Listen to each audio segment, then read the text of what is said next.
বিয়ের পর আমার অবস্থা যেমন হবে। অনেকদিন টিকটক বানানো হয় না, চাই একটা টিকটক ট্রাই করি। আমার ফেসের মধ্যে না এমন একটা ব্যাপার আছে যার কারণে মেয়েরা আমাকে ইগনোর করে।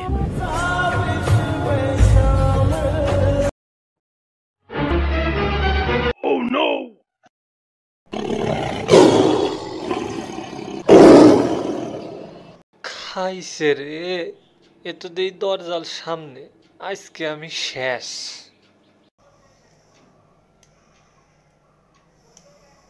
কিরে কি করতেছিস তুই? لا إله إلا أنت سبحانك إني كنت من الظالمين.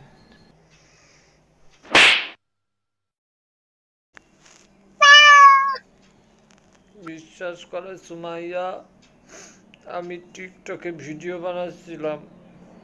তোর যে একটা সুন্দরী বউ আছে ঘরে, তোর কি তাই কোনো খেয়াল আছে? সারাদিন নিজেকে সিঙ্গেল সিঙ্গেল বলে দাবি করিস, তোর লজ্জা করে না? আমি একটু টিকটক ভিডিও বানাচ্ছিলাম। বিয়ের এতগুলো দিন পার হয়ে গেল, তাও তোর চুলকানি কমে না? আমার তো সুন্দরী একটা বউ আছে বলো। কি বলছিল আমার শ্বশুর আব্বা? ঠিকই বলেছিল তিনি বলেছিল কি সাতার মাথা কইছিল তুই আসলে যে বিয়ে করবে সে মেয়ে জীবনে কোনোদিন সুখী হতে পারবে না। তোর বিয়ে করে আমার জীবনটা পুরো শেষ হয়ে গেছে। ঠিকই বলছিল তোর বাবা। একটু তো টিকটক ভিডিওই করেছি, এত যে না মারলেও পারতাম। তোর সাথে একটু বাইরে যেও আমার কোনো শান্তি নেই। আজকে তোর এই এক্সের সাথে দেখা, কালকে তোর ওই এক্সের সাথে দেখা, আজকে রাতে এই এক্স ফোন করে, কালকে সকালে ওই এক্স ফোন করে। তোকে নিয়ে আমি কোথায় যাব? আমার আজকে আর রক্ষে নাই রে, আজকে আমি শেষ হয়ে গেলাম রে। একটু ন্যাকামি করতে হইব, একটু কান্নার ভান করতে হইব আরো বেশি। তোর ফেসবুক চালানো বন্ধ, তোর ইনস্টাগ্রাম চালানো বন্ধ,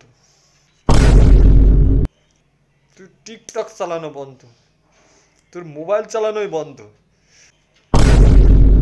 ভাবছিলাম আজকে তোরে বিরিয়ানি রান্না করে খাওয়াবো, না, কুত্তার পেটে ঘি সহ্য হয় না।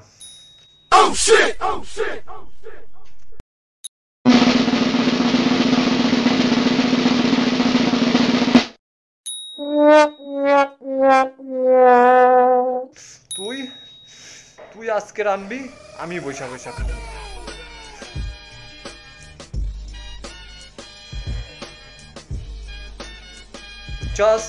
যা রান্না করতে যা।